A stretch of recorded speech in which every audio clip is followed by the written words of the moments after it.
What's going on, guys? Isaac Baylor here, back with another PC build, and this one's going to be a $600 PC build featuring the new Ryzen 3 3300X that AMD just released. This priced at $120.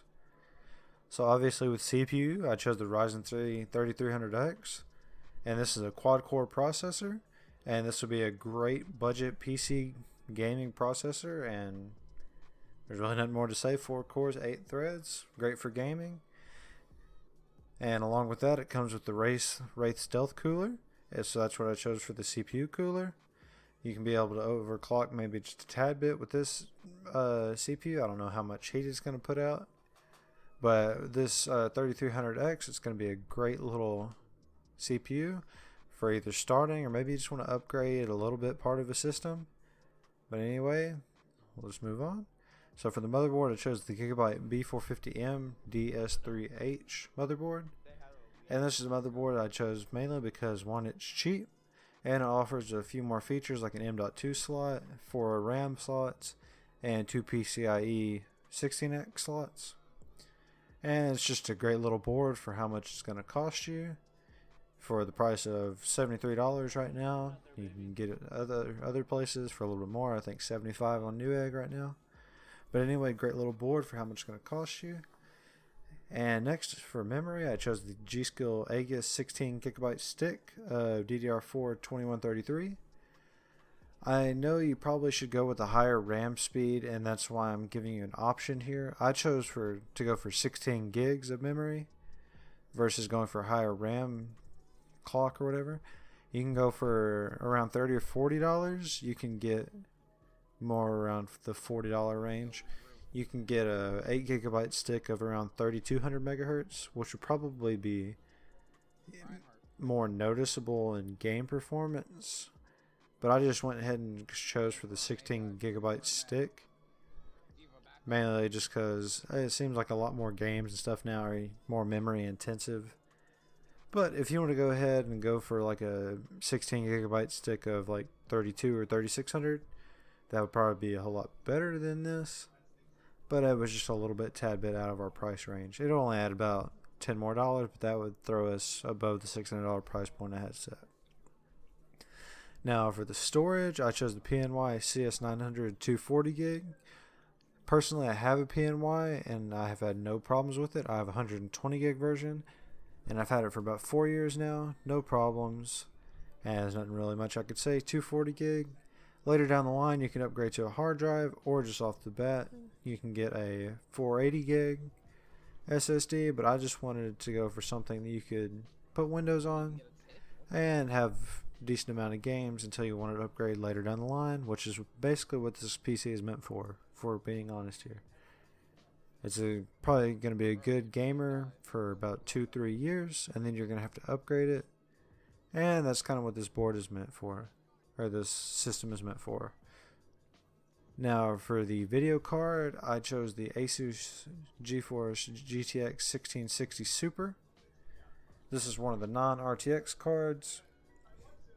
So it still offers you the GDDR6, 6 gigs of it, and a boost clock up to 1845. But it doesn't have the ray tracing and stuff like that makes the higher end cards more expensive.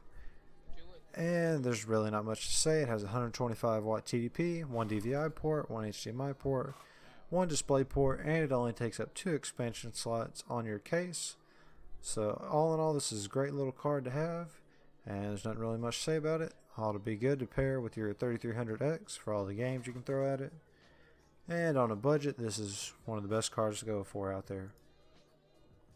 Now for the case, I know this might be a little bit recurring case if you see some of my other PC builds, but for the case I chose the Cooler Master Masterbox Q300L Micro ATX Mini Tower case.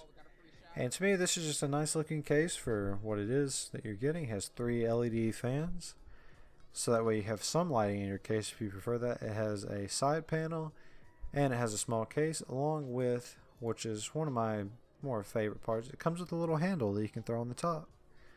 And for how small this case is, you ought to be able to, if you want to carry around to LAN and stuff right now, maybe not the best time to do it right now, but anyway, later in the future, if you want to take it to LAN or just say a buddy's house or anything like that, This would be a great case to build in, and for $50, nothing really to complain about.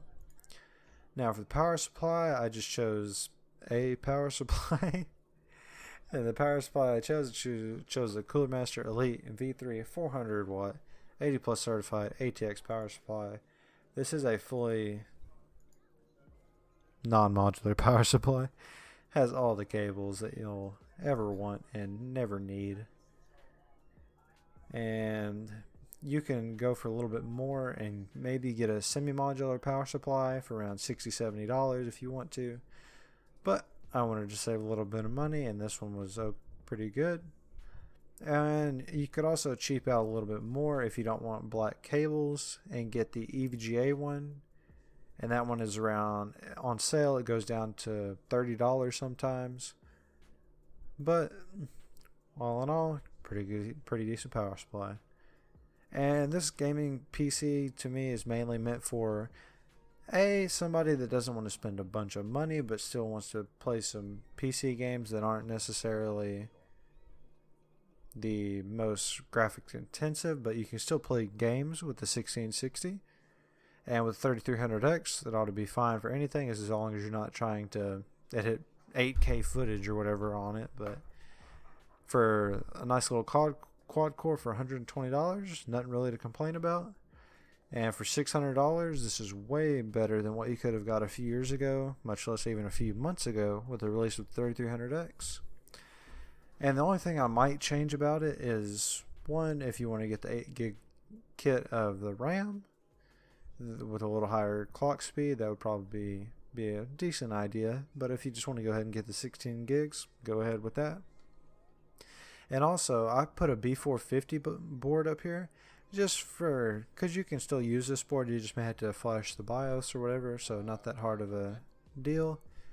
But that was also just the same probably price point that the B550 boards are going to be at.